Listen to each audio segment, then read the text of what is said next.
최근 김포 요양병원을 비롯해서 지난 10년 동안 전국 노인 요양시설에서 500건이 넘는 화재로 337명의 사상자가 발생했습니다. 부산에만 259곳의 노인 요양시설이 있는데 이곳의 화재가 급증하고 있습니다. 사흘 동안 집중 보도합니다. 설치 의무는 있어도 실제 설치율은 고작 7.72%. 오늘은 각 층마다 설치해야 하는 수평 피난 구조의 문제에 대해서 짚어보겠습니다. 조재형 기자입니다. 한 노인 요양시설에서 연기가 치솟습니다. 창밖으로 손을 내밀어 다급히 구조 요청을 합니다. 이불로 2명이 숨지고 47명이 다쳤습니다. 인명피해 대부분은 70대 이상 노인들입니다. 노년이 이제 많이 나와가지고 다 마병 환자들이 대부분이기 때문에 노인 요양병원 화재를 가정한 시뮬레이션입니다. 건물 3층에서 불이 났습니다. 스스로 대피가 힘든 와상 환자만 10명. 같은 층에 피난구역이 있을 경우 골든타임은 5분, 모두 대피가 가능합니다. 하지만 피난구역이 없을 경우 계단을 통해 직원의 도움으로 해당 층을 벗어나는 데만 15분 6초. 입원한 화상 환자 70%가 대피에 실패했습니다. 수평 피난이 3배가량 효과적인 것으로 결론이 도출되었습니다. 이는 앞으로의 화재 시 수직 피난보다는 수평 피난을 중점으로 이루어져야 함을. 김포 요양병원에서 화재 규모에 비해 그나마 인명피해가 크지 않았던 것도 병원 건물과 연결된 야외 주차장이 수평 피난 구역 역할을 했기 때문입니다. 한국건설기술연구원이 개발한 화재 대피소입니다. 출입문에 물이 흐르게 하고 외부 공기를 끌어들여 열기와 유해가스를 차단합니다. 화장실을 수평 피난구역으로 개조한 겁니다. 1시간 이상 내화 성능을 확보했습니다. 설치 비용은 세대당 250만 원이고요. 신축 현장은 물론 노후 건물에도 단 하루면 시공이 가능하기 때문에 2015년 개정된 건축법 시행령입니다. 모든 노인 요양시설에 수평 피난구역을 갖추도록 했습니다. 그런데 부산 지역 259곳의 노인 요양시설 중 수평 피난구역을 갖춘 곳은 고작 7.72%. 시행령에는 설치하라 해놨지만 위반해도 처벌 규정이 없기 때문입니다. 법적 위반이 없이 지금 현재는 그 이전에 지은 건물이기 때문에 적용은 될 수 없다. 또 수평 피난구역을 어떤 식으로 만들라는 하부 규정조차 없습니다. 10명이 있다면 10명에 대한 이제 공간 면적 기준이 있어야 되는데 그런 기준이 없고. 노인 요양시설 입장에선 굳이 돈 들여 피난구역을 만들 이유가 없는 셈입니다. 부산 지역 노인 요양시설 환자만 3만 3천 명. 이 중 스스로 대피가 불가능한 와상 환자는 58%로 3명 중 2명꼴입니다. MBC 뉴스 조지영입니다. 70대 할아버지가 분뇨를 뒤집어 쓴 채 구청에 항의하는 소동이 빚어졌습니다. 재개발 구역에 살고 있는 이 할아버지는 조합이 최근 강제 집행을 한 데 분노해 이 같은 행동을 했다고 밝혔는데요. 이 지역에서만 이런 갈등이 4년 가까이 이어지고 있습니다. 송강모 기자입니다. 부산의 한 재개발 구역 안 건물입니다. 1층 공장 셔터는 구겨져 있고 깨진 유리들이 바닥에 널려 있습니다. 주민들과의 보상금 합의가 수년째 지지부진하자 재개발 조합이 지난 16일 오후 강제 집행을 진행한 겁니다. 20년 가까이 같은 건물 2층에 살고 있는 71살 변윤식 씨는 곧바로 분뇨를 뒤집어쓰고 관할 구청을 찾아가 항의했습니다. 이거 개호에 하나 벌어서 만들어 놓은 거, 에? 이게 진짜 이거 뭐 사람 어느 정도 그래도 갈구멍을 좀 가하고 착고로 해놓고 각오를 해야 될 거 아닙니까? 같은 재개발 구역 안 또 다른 골목길입니다. 콘크리트 덩어리와 각종 쓰레기가 골목 입구를 가득 채웠습니다. 이곳에도 아직 사람이 살고 있습니다. 52살 박성현 씨 역시 보상금 문제로 조합과 수년째 갈등을 빚고 있습니다. 조합 측이 제시한 금액은 20년 전 집값 수준이라는 게 집주인 박 씨의 주장입니다. 640만 주 산 땅을 400만 원에 400만 원 보상해 준다는데 억울해서 못 나가는 거죠. 이곳에서 재개발 사업이 시작한 지 벌써 4년째. 조합은 중앙토지위원회에서 최초보다 많은 감정가를 산정했고 더 이상 보상은 어렵다는 입장입니다. 이게 역차별이거든요. 조합원보다도 더 많은 그 보상금. 조합원은 이제 끝까지 사업을 책임지고 만약에 뭐 사업을 진행하다가 손해가 나면 손해까지도 감수를 해야 되는.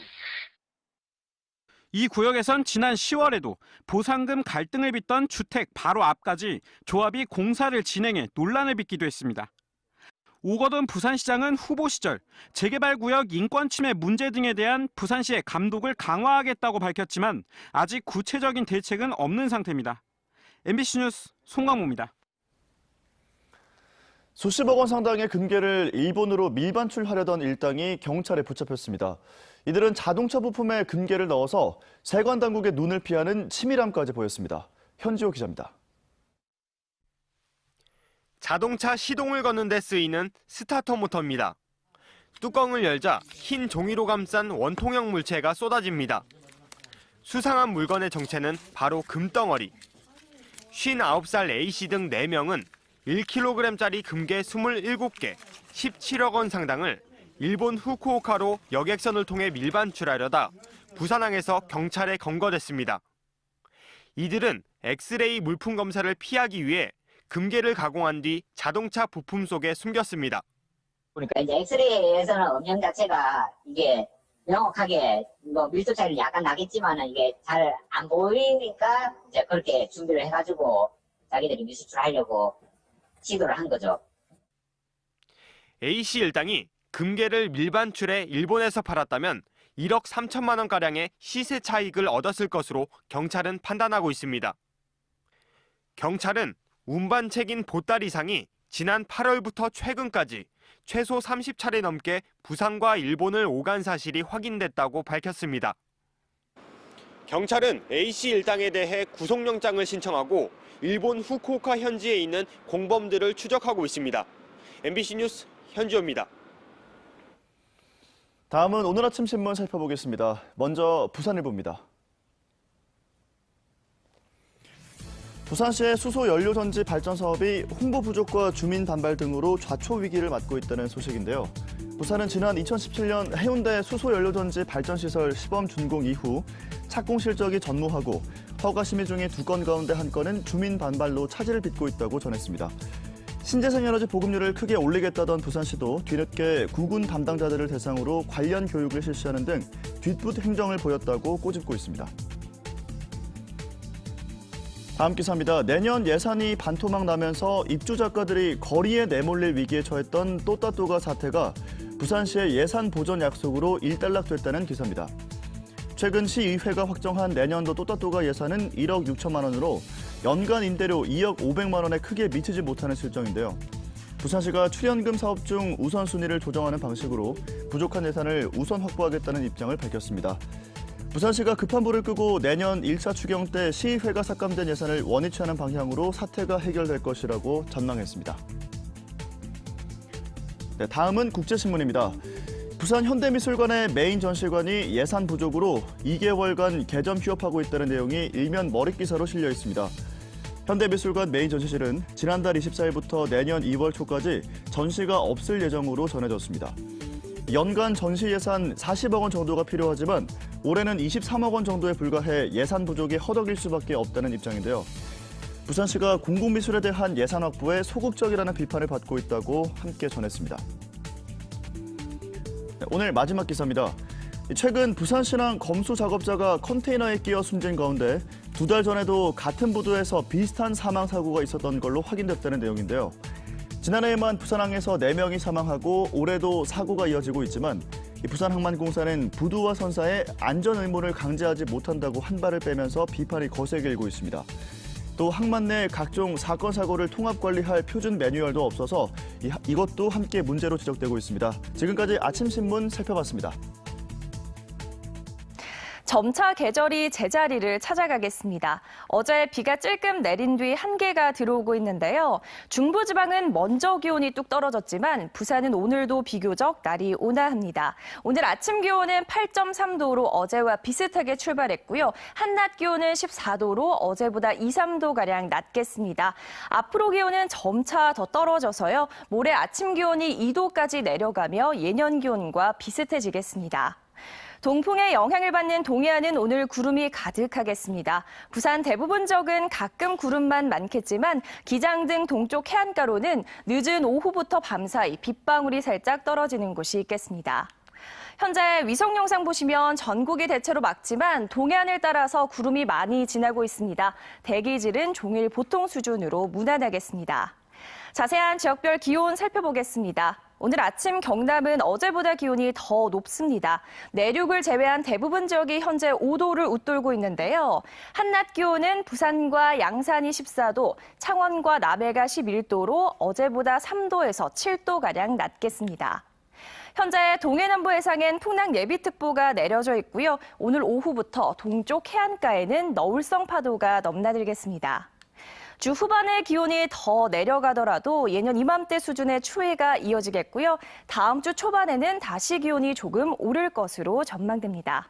날씨였습니다. 다음은 오늘 부산에서 열릴 주요 행사를 정리했습니다. 투데이 부산입니다. 의료산업수학 워크숍이 오늘 오후 1시 반 백스코 제2전시장 회의실에서 열립니다.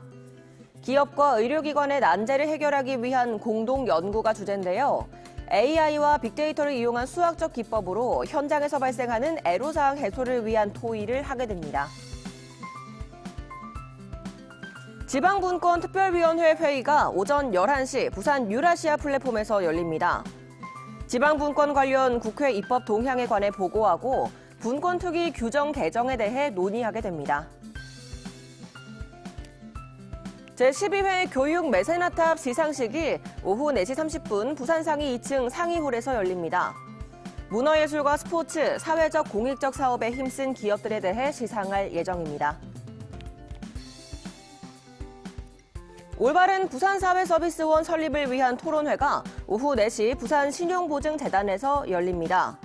사회서비스원 설립의 의미와 과제에 대해 발표하고 사회복지 공공서비스 강화에 대해 토의할 예정입니다. 지금까지 투데이 부산이었습니다. 정부가 지난 16일 18번째 부동산 대책을 내놨는데 부산시장에 미칠 영향은 미미할 거라는 게 대체적인 평가입니다. 다만 실수요자들의 내 집 마련 시기에 대한 분석이 엇갈리는 등 지역 부동산 시장에 대한 전망은 여전히 불투명합니다. 정은주 기자입니다. 정부의 12.16 부동산 대책은 서울 집값 잡기에 초점이 맞춰져 있습니다.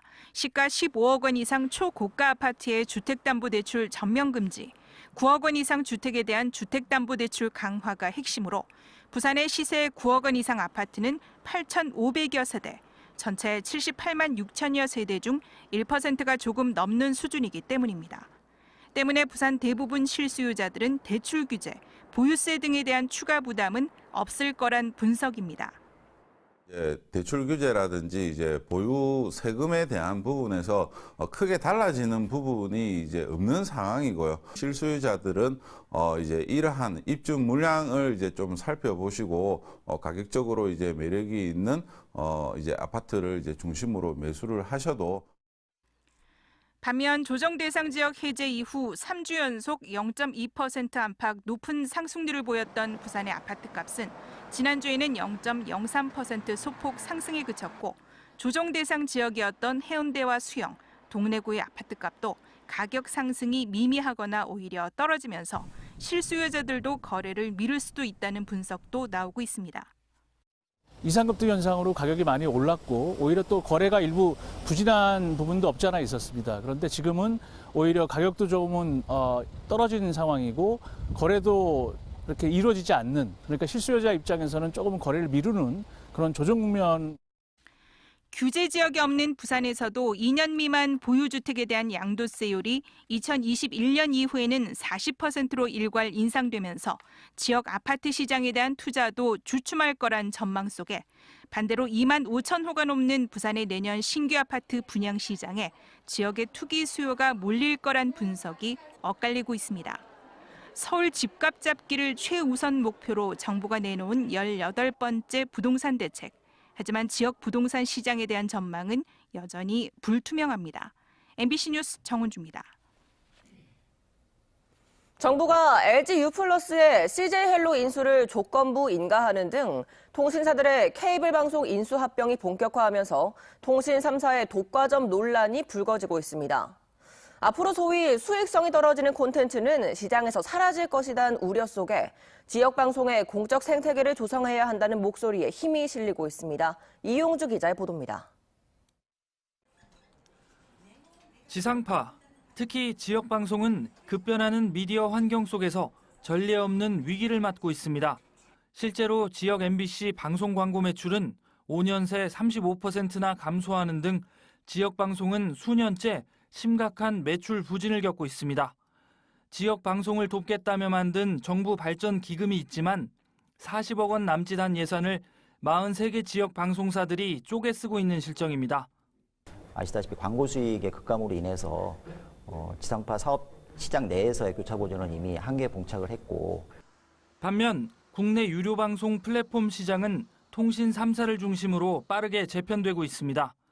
지난 13일 정부가 LG U+의 CJ 헬로 인수를 조건부 승인한 가운데 현재 정부 심사를 받고 있는 SK 브로드밴드와 T 브로드 간 기업 결합이 성사되면 통신 3사가 유료 방송 시장 점유율의 4분의 3 이상을 차지하게 됩니다. 여기에 이들 통신사들이 수도권 위주의 대형 콘텐츠에만 의존한다면 앞으로 지역 콘텐츠의 미래는 더 이상 없을 것이라는 전망까지 나오고 있습니다. 지금 이 기회에 통신들이 최소한의 역할, 최소한의 의무조차도 부과하지 않는다면 앞으로 이 지역성이 갖고 있던 최소한의 것들도 사라지게 될 거다. 이에 따라 지역 방송을 위한 공적 생태계를 조성해야 한다는 여론이 높아지고 있습니다. 지방 분권이 시대적 과제로 떠오른 요즘 뉴스와 다양한 프로그램을 통해 각 지역의 현안을 다루는 지역 방송의 역할이 어느 때보다 중요해졌기 때문입니다. 그 지역 언론이 살지 못한다면 지역 민주주의마저도 또 지역민들이 의 권력 감시 기능마저도 없어진다는 것을 의미합니다. 지역방송협의회와 희망연대, 언론노조는 지역 MBC와 민방, 케이블 방송 콘텐츠 제작 활성화를 위해 통신 3사와 정부의 지역 방송을 위한 기금 조성을 제안하기로 했습니다. MBC 뉴스 이용주입니다. 상생협약 6개월 만에 또다시 파업 위기에 직면한 르노 삼성차 노사가 오늘부터 다시 협상 테이블에 앉습니다. 이 밖에 한 주간 지역 경제계 소식을 정세민 기자가 전해드립니다. 르노 삼성차 노사가 오늘부터 사흘 동안 집중 교섭을 벌입니다. 지난달 28일 있었던 5차 교섭이 결렬된 지 3주 만에 르노차 노조가 파업 가결을 선언한 지는 일주일여 만입니다. 오늘부터 진행될 노사 교섭의 핵심 쟁점은 기본급 인상, 임금 피크제 폐지 등 임금 관련입니다. 지난 5차례 협상에서도 의견차를 좁히지 못한 르노차 노사가 이번 협상에서는 어떤 모습을 보여줄지 지역사회가 주목하고 있습니다. 지난달 부산 지역 고용률이 지난해 같은 달보다 0.8%포인트 상승한 것으로 나타났습니다. 동남지방통계청에 따르면 11월 부산 지역 고용률은 57.5%로 지난 7월 이후 5달째 57% 선을 유지했습니다. 취업자는 169만 9천 명으로 지난해 같은 달보다 0.9% 16,000명 늘었습니다. 반면 지난달 부산 지역 실업률도 3.1%로 전년 동월 대비 0.2%포인트 올랐습니다.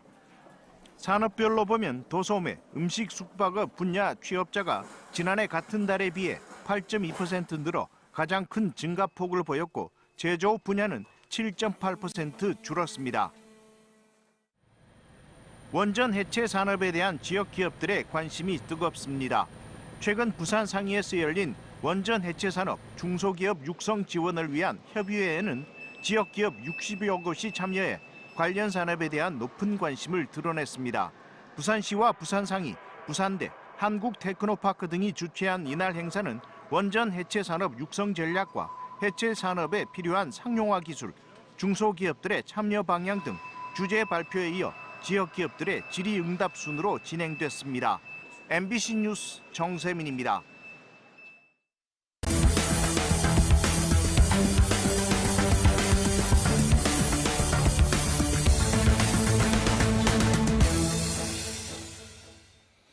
어젯밤 10시 반쯤 서구 남부빈동에서 26살 A씨가 몰던 승용차가 차도에 있던 71살 B씨를 들이받았습니다. 이 사고로 B씨가 인근 가로등에 머리를 부딪혀 병원으로 옮겨졌지만 끝내 숨졌습니다. 경찰은 사고 당시 B씨가 인도 공사 현장을 우회해 차도를 걷고 있었던 것으로 보고 정확한 사고 경위를 조사하고 있습니다.